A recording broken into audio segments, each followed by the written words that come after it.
Here in Canada, where I live, the price tag for an iPhone 15 Pro is almost $1,500. It's $1,000 in the US, but still, that's a lot of number. Even if I had the money, are the Pro only updates that cash is going towards, even for me?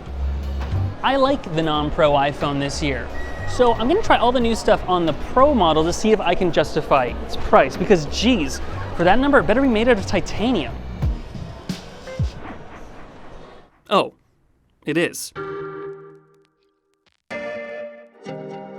The glossy, heavy stainless steel frame of the 14 Pro has been replaced with a lightweight titanium one.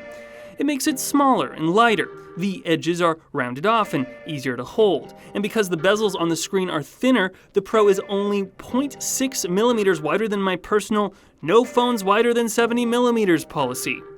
In fact, when I first unboxed this 15 Pro, I thought it felt a lot more toy-like than the rather serious models that preceded it. It is the closest one is going to get to a mini iPhone these days.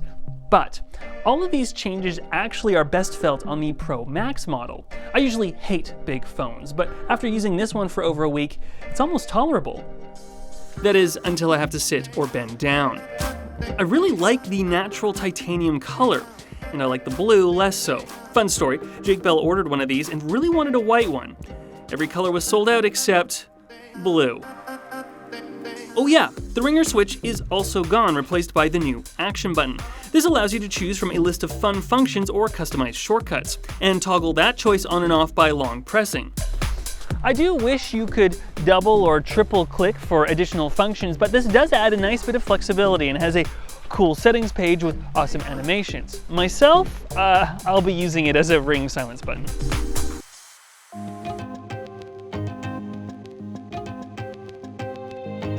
Like the regular 15, the Pro gets the very useful USB Type-C port.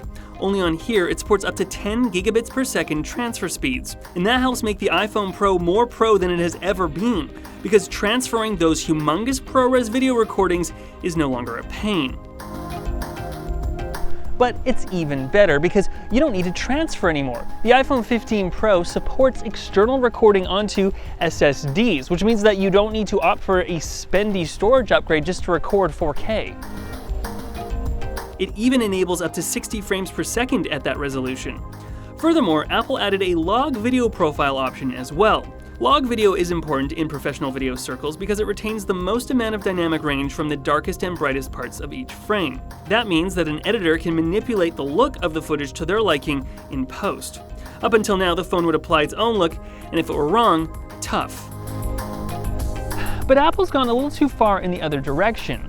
Right now, only those with a developer account have access to Apple's LUTs. That's the lookup table, which helps editing software translate the flat image into a more viewable starting point. That's a major hurdle to go through just to take advantage of log footage. You either have to create your own LUT or buy someone else's, or wait until Apple's gets added into the editing software of choice. But it certainly works, preserving more detail than if you were to just shoot in HDR.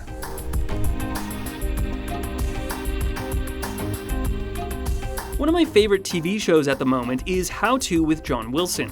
It's a show that captures the weird visuals that New York can throw, and then uses them to great effect to tell a story. In an interview in Variety, John revealed that a fifth of season 2 was shot on the iPhone. Dude, this is for you. Because everyone has an iPhone, you can film covertly while still getting the best quality possible. I don't know how to pronounce covertly anymore. Covertly. Though an SSD dangling off the phone might draw some attention. Just say it's a battery pack. I still know that despite Apple's marketing push, the iPhone will never replace the professional cameras we and John use at work. It's cool. Okay, gooding. Okay. But the iPhone is absolutely the phone to have for video. For me personally though, I think when it comes to these features, I'd rather save the money and leave this in the camera den at work. Back to the USB-C port for a moment.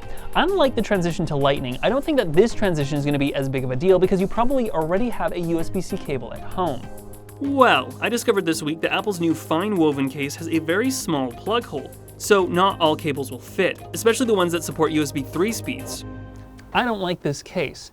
However, you might like the case from this video sponsor, Spigen. They've been making cases for over 15 years and used that experience to craft the perfect retro case. Inspired by Apple's iconic G3 iMac, their classic C1 case brings a nostalgic vibe to your new phone while still protecting it with modern-day case technology. It even fits the USB-C plugs Apple's cases won't. It's available in 3 gorgeous translucent colors: Bondi Blue, Graphite, and Ruby. Revive the past today and pick up a Spigen Classic C1 case at the link below.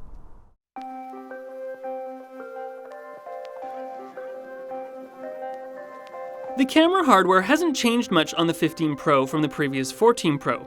I mean, I think the photos look different.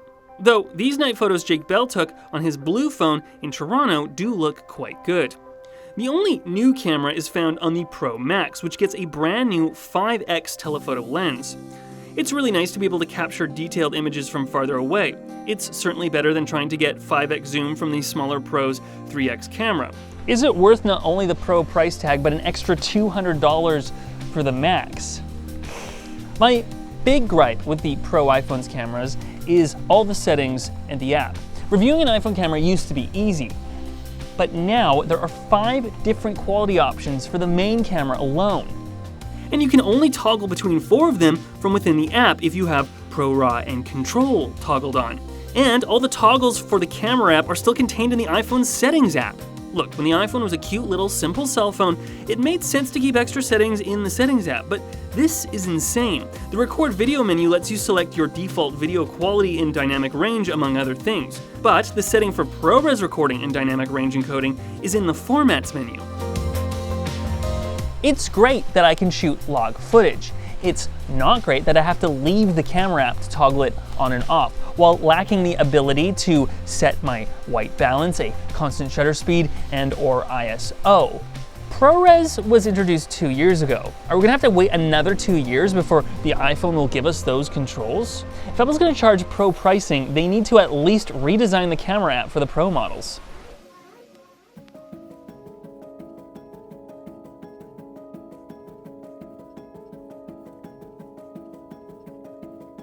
Apple made a big deal about the new A17 Pro chip.